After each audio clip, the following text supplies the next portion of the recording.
Netherland series Asia কাপের প্রস্তুতি হিসেবে দেখছেন বাংলাদেশ দলের অধিনায়ক লিটন দাস। বৃষ্টির কারণে সিলেটে অনুশীলন করতে না পারলেও সংবাদ সম্মেলনে লিটন আরও জানান, সিরিজ জিততে মাঠে নামবে তার দল। অন্যদিকে সফরকারী দলের অধিনায়ক স্কট এডওয়ার্ডস বলেছেন, টাইগারদের ছাড় দেবেন না তারা। সিলেট থেকে আরও জানাচ্ছেন আহমেদ পুরকায়েস্ত। প্রায় 11 বছর পর 3 ম্যাচের টি-20 সিরিজ খেলতে বাংলাদেশে ডাচরা। সর্বশেষ 2014 সালের টি-20 বিশ্বকাপ খেলতে বাংলাদেশে পা রেখেছিল তারা। আর এবারই প্রথম ঘরের মাটিতে ডাচদের বিপক্ষে সিরিজ খেলতে মাঠে নামার অপেক্ষায় টাইগার ক্রিকেটাররা। সিলেট ইন্টারন্যাশনাল স্টেডিয়ামে আনুষ্ঠানিক অনুশীলনের কথা থাকলেও তুমুল বৃষ্টিতে তা পণ্ড হয়। শেষ পর্যন্ত সংবাদ সম্মেলন করে হোটেলে ফেরে বাংলাদেশ।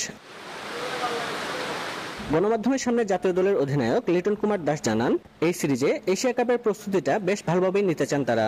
বিফোর এশিয়া কাপ এটা একটা খুবই ভালো সিরিজ হবে অ্যাজ এ বাংলাদেশ টিমের জন্য, বিকজ অলমোস্ট সিমিলার কন্ডিশনই ওখানে থাকার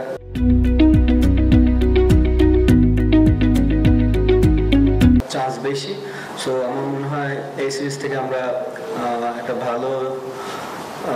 ভালো জিনিস নিয়ে যেতে পারবো এশিয়া কাপের জন্য। এই সিরিজের আগে থেকেই পাওয়ার হিটিং প্র্যাকটিস করে আসছে ব্যাটাররা। সেই পরীক্ষা দিতে প্রস্তুত বাংলাদেশ। কারণ আমরা সবাই জানি আবুধাবি ব্যাটিং ফ্রেন্ডলি উইকেট, সিলেটও অনেকটাই batting friendly wicket. So similarity যদি আমি দেখতে চাই তাহলে ওই দিক দিয়ে থাকবে। আর অবভিয়াসলি আপনি যে কথাটা বললেন যে 200-250 রান করার একটা হ্যাবিটেরও বিষয়, আমরা যদি করতে পারি খুবই ভালো।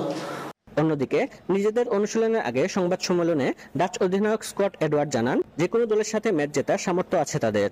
It's obviously different. I think, whenever you go to different parts of the world, cricket means different things to different countries, and there's more audiences, more crowds, more media, all sorts of things in different parts of the world.